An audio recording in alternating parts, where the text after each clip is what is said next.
Hey all. So what I'm going to show today is the pretty simple throwing a mug video.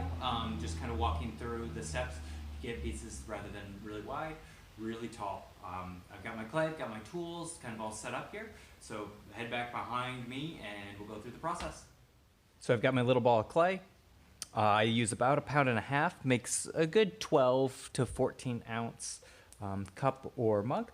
And then I'm going to toss it down right in the center. Again, I like the bottom to be curved so that when I hit it down, no air gets trapped. And then I start in kind of a cone shape because then you're halfway to centering. Find the center of the wheel and smack it down nice and hard. So I always bring you all back behind me here for this view because I really do think it's the best view to see exactly what my hands are doing. You may not see the total shape of everything, but you get to really see my hands, and that's the most important thing. So I'm going to add a bunch of water, and then I'm going to start centering. So I like to center left of my heel of my left hand at 8 o'clock, heel of my right hand at 2 o'clock. Whoop. Make sure that piece is attached. So left hand's on the side, right hand's on top. I'm just going to push down and in to the bat to make sure it's all attached. Then I'll go left hand at 8, right hand at 2, push down and in, that clay moves, and then I follow it up to the top. Once I get to the top, hold it there for a second. You can take some of that clay away from the bottom, and then bring it back down. Right hand is kind of pushing at an angle away from me. Left hand's on the side. As I go down, once I feel that it gets really off center, stop, go back up, and I just will repeat this process a couple times.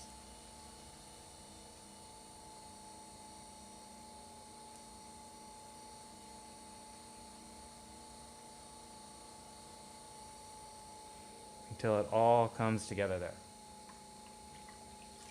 All right, and so whenever I center pieces, I like to think that the width that I center to is about the width that the bottom of my piece is going to be, give or take a little bit, because we can trim it in a little bit more.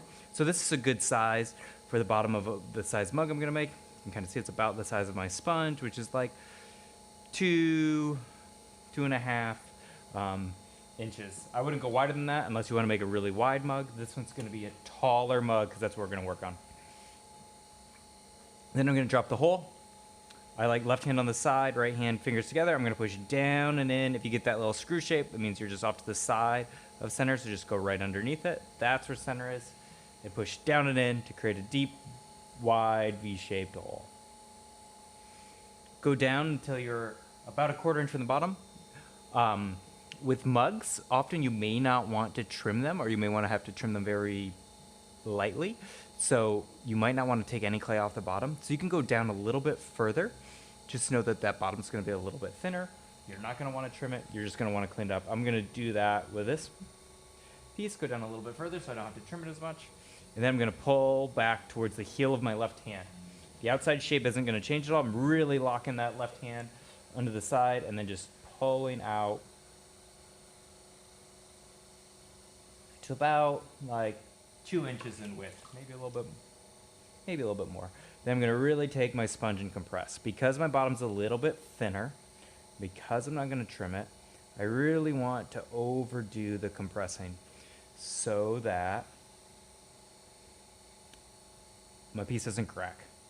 Because S cracks are often caused by compression, and you can just avoid it by doing that sort of thing and drying slow. My top's gotten a little pointed, so I'm just going to compress that down. All right. So now this is the setup. Very similar to a bowl, pretty much any kind of shape you're going to make. What's really important about throwing taller pieces is that you really want to end with a cylinder, right? So what your first pull needs to be is making kind of a cone volcano shape. You really want to get that clay moving up and in first. Because that clay, because of the forces of the wheel, really wants to go out. Out is easy.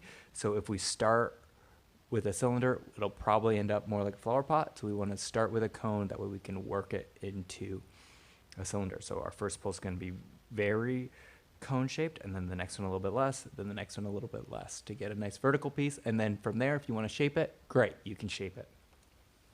So I'm going to add a bunch of water. I just take my sponge as the wheel's spinning out all over. Get that water out of the inside, get that water out of the outside. So now I'm going to do my pull. My left hand's on the inside, my right hand's on the outside. I'm really keeping my hands connected. I'm going to slow down a little bit. I'm going to just be pushing with my right hand towards the inside. My left hand is going to follow. It's going to be there. It's going to not do anything at all. It's going to be there. It's going to give a little pressure back, but it's not going to push at all. It's just there to help keep the clay under control with my right hand. So I'm going to start at the bottom. I'm just going to push with my right hand in. That clay has nowhere to go. It can't go in, so it goes in, but it also goes up. Then I just keep going up until I just get to the top of the clay. Hold my hands there for a second and take them both away at the same time. So you can really see that clay has moved up and in. I'll compress the top.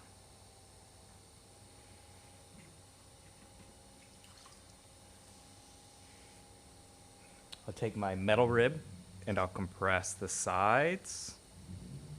I have a more thorough explanation of compressing in my first wheel throwing video on just throwing a ball. Then I'm going to undercut the bottom.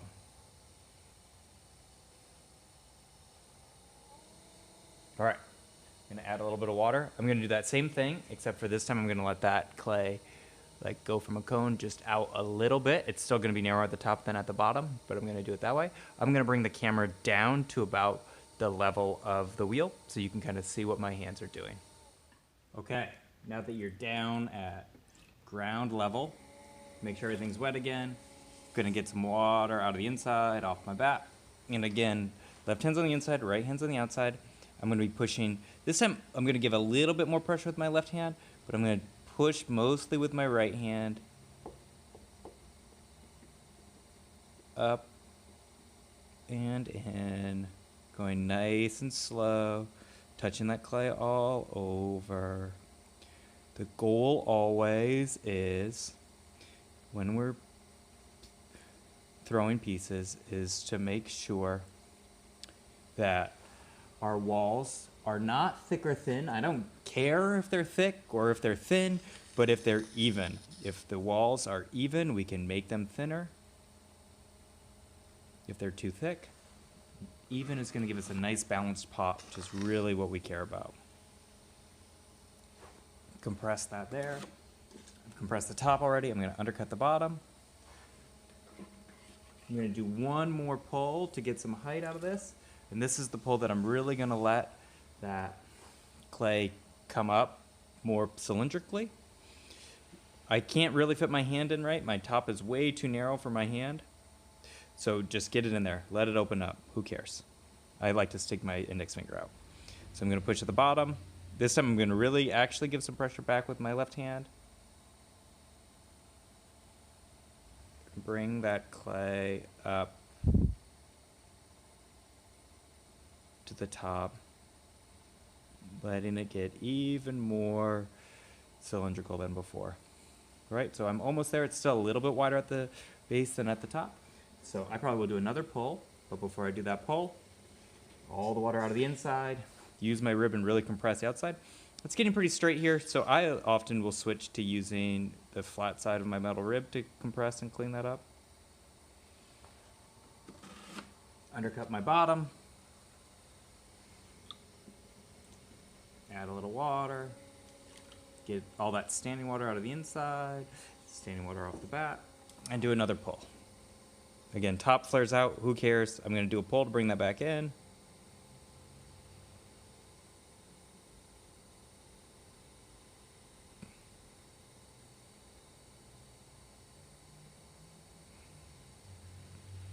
Up to the top. All right. Got some throwing lines in there. I get rid of them. If I want them in my final piece, I go back and purposefully put them in. Because right now, I want to make sure I have a nice compressed piece of clay. Can't do that if it has throwing lines.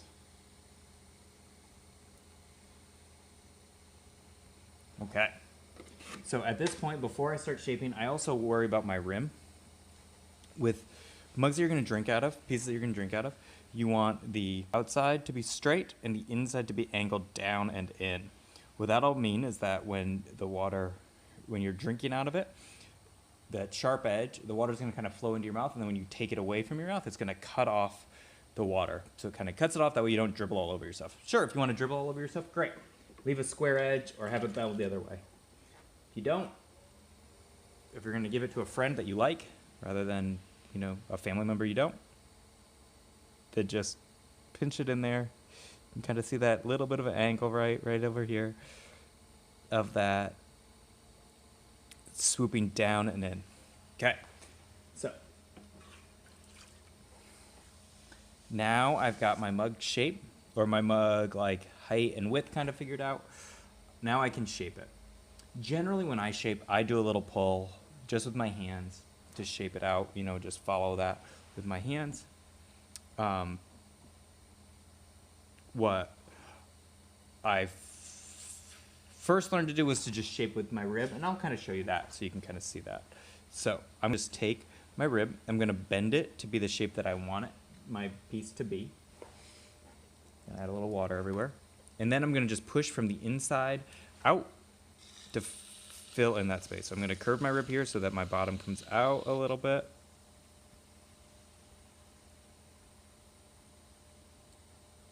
Then up and in and hold it. You can see that started to shape out there. I'm gonna bring it out just a little bit more. So I'm gonna just bend my rib a little bit more, hold it a little further away. Bring that in. I wanna bring in the neck of my pot a little bit, but great, my rib's curved like that. So I'm gonna just push in with my rib. And up and let that piece flare out a little.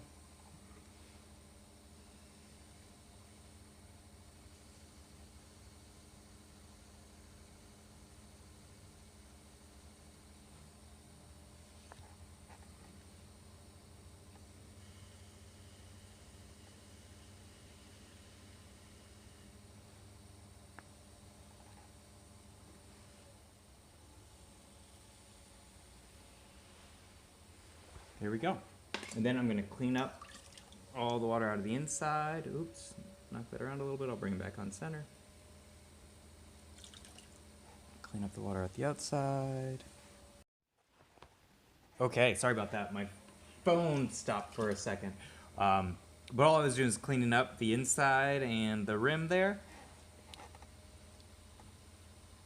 And then the last thing I'm going to do is just undercut this piece.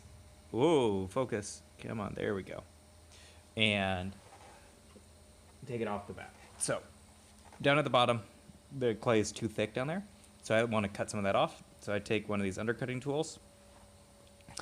I hold it so that the back edge is away from me, the point's kind of towards me, and that sharp edge is down.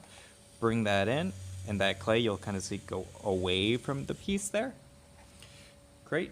I'm going to now do it in front of me, so I have more control rather than around the phone. You just won't be able to see it as much. But it's the same idea. Right, and you can kind of see there that my bottom now has more of a curve to it. I might even go in a little bit more. The more I do now, the less I have to trim later. So I'm just going to do that. And then at the very end, I can use my little metal rib. Smooth out that section there too. Okay, cool. So that's throwing mug. I cut this off with some wire. And then I'm going to show a couple different ways to do handles on it as well.